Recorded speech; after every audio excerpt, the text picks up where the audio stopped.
like that. Hell yeah! Hell yeah! That's one! That's one! That's one! Yeah! Fever, go!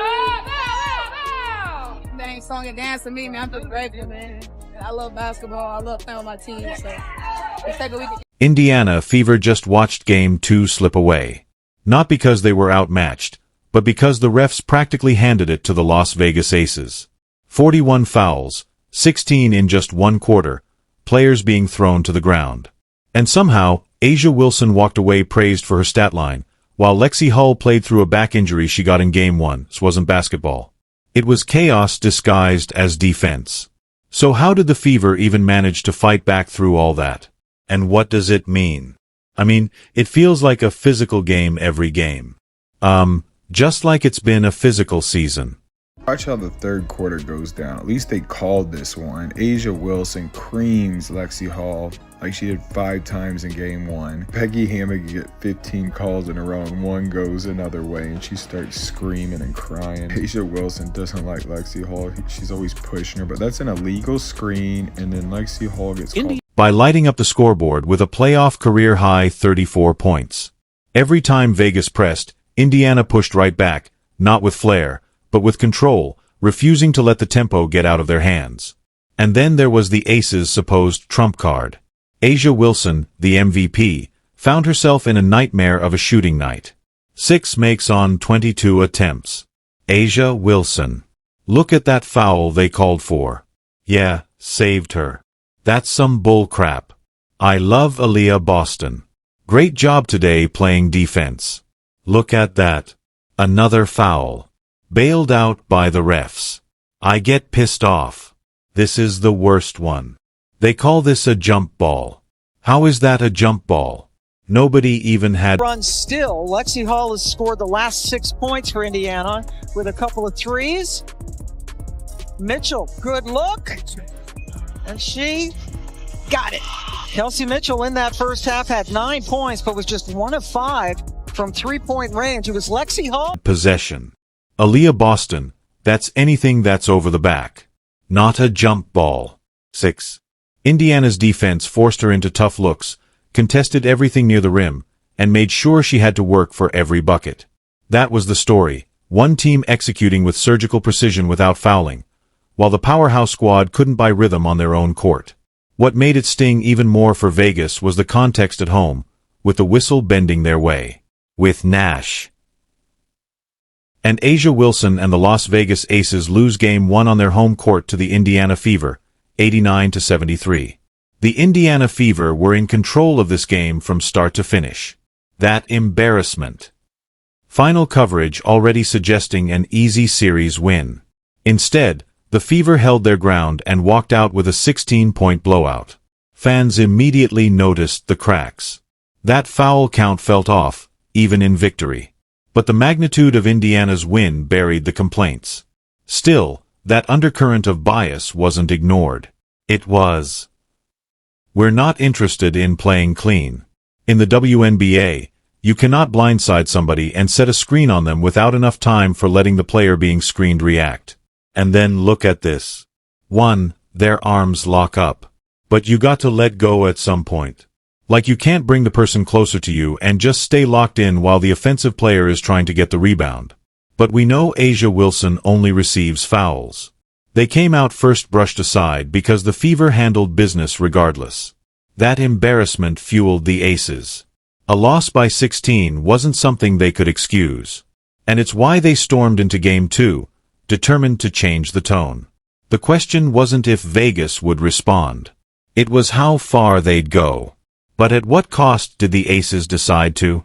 Steph, why don't you think you were able to find any flow?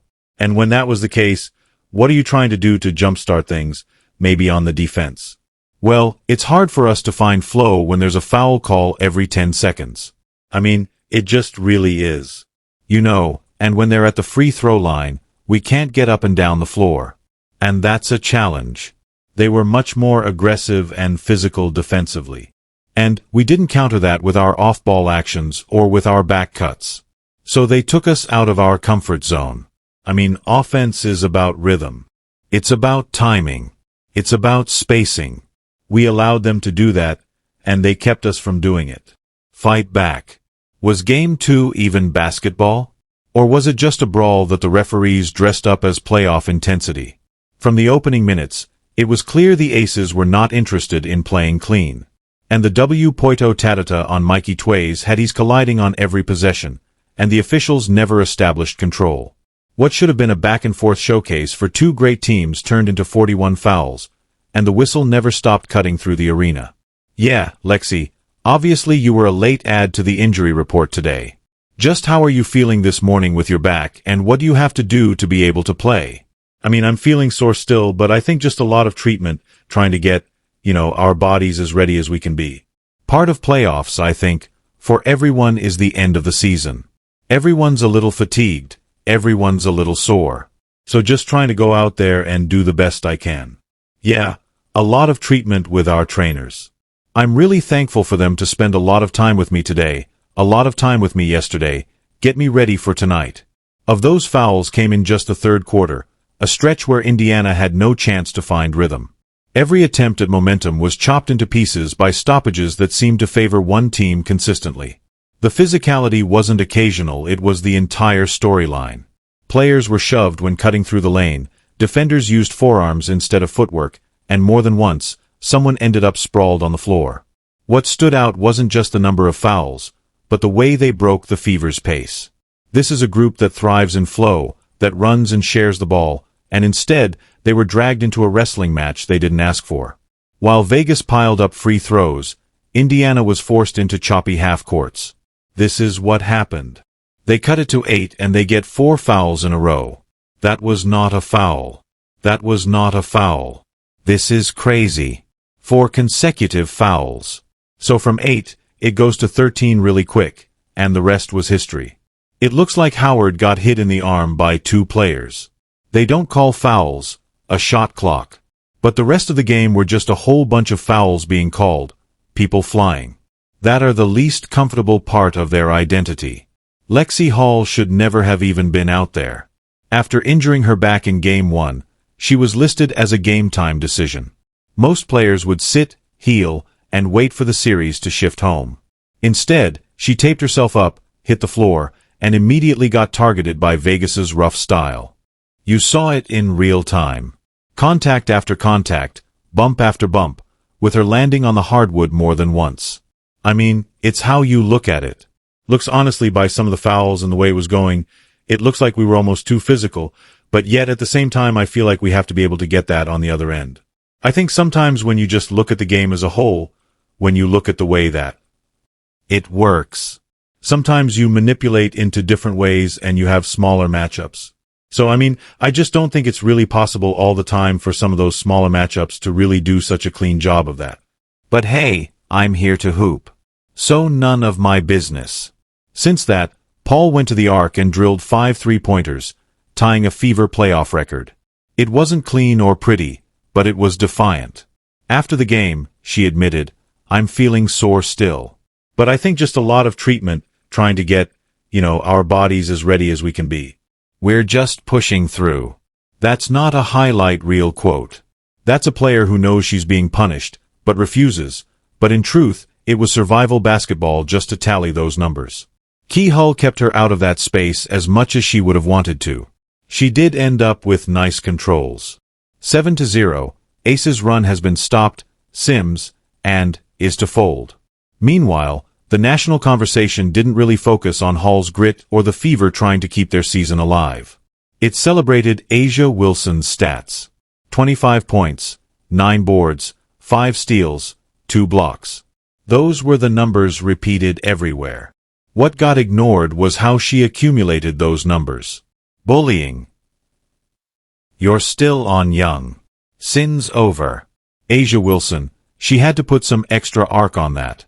She's really her way into the paint, knocking people around, and benefiting from calls that Indiana never seemed to get on the other end. Fans watching called it out, yet the headlines framed her night as dominant. Dominant isn't the same as fair, when half the opposing starters are limping away. Aaliyah Boston lived that reality possession after possession. She added 10 points and pulled down 13 rebounds, but it felt like every single one came with a hit to the ribs or a shove to the back. Paint touches that should have resulted in free throws turned into no calls. What people forget is that Boston is only in her third season, and she's already carrying herself like a veteran. Against the Aces, she wasn't given an inch. And instead of complaining, she fought for every board. It made her box score look steady. But in truth, it was survival basketball just to tally those numbers. Seahawks kept her out of that space as much as she would have wanted to. She did end up with 19 kills, 7-0. Aces. Steph on that note, with Kelsey just having a little bit of a, they were able to compute a little bit more. How did you feel like they were able to be successful in that regard? I mean, the physicality one. She's like a little pinball, I know that the museum's right down the street, so sometimes I feel like she's getting pinged around everywhere. Run has been stopped. Sims in.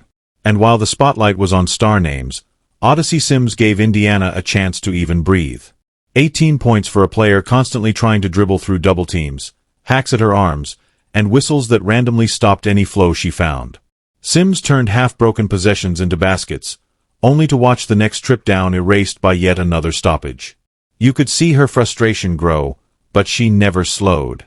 The physicality is out of control, that's for sure. I mean, you can bump and grab a wide receiver in the NFL for those first 5 yards, but you can do it in the W for the whole half court. You put 2 hands on somebody like that, it should be an automatic foul. They have the freedom of movement. Freedom of movement. There's no freedom. And I'm not saying that we're not fouling too. Not saying that. Saying it's out of control. 3 push. Vegas delivered. Sims shot back with buckets. Holes.